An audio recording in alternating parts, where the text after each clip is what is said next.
মুখে ক্ষত বা ঘা হলেই কি সেটা ক্যান্সার? না, মুখে হান্ড্রেডস অফ ওরাল লেশন আছে, ওরাল আলসার আছে। সিম্পল অ্যাপথাস আলসার নামে একটা মুখের ক্ষত আছে, এটা জীবনে একবার হয় নাই এমন লোক খুঁজে পাওয়া যাবে না।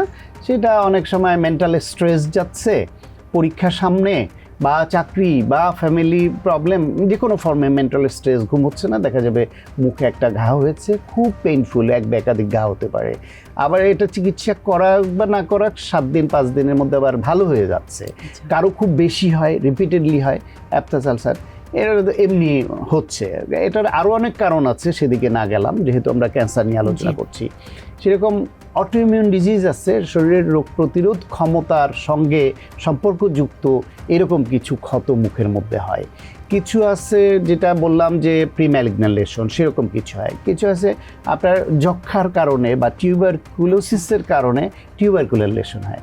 সিফিলিসের রোগী তার সিফিলিটিক আলসার হতে পারে, এইচআইভির রোগী তার মুখে ক্ষত হতে পারে, কিডনি রোগী তার মুখে ক্ষত হতে পারে, ডায়াবেটিসের কারণে মুখে অনেক সময় একটু ইনফেকশন প্রবণ হয়, ক্ষত হতে পারে, ব্যাকটেরিয়াল, ভাইরাল, ফাঙ্গাল, নানান রকমের ফর্মে ক্যান্ডিডা ইনফেকশনে হতে পারে। কিন্তু এর সবগুলোই ক্যান্সার না। এর বাইরে আপনার নন ম্যালিগন্যান্ট বা বেনাইন কিছু লেশনও হতে পারে সেই ক্ষত।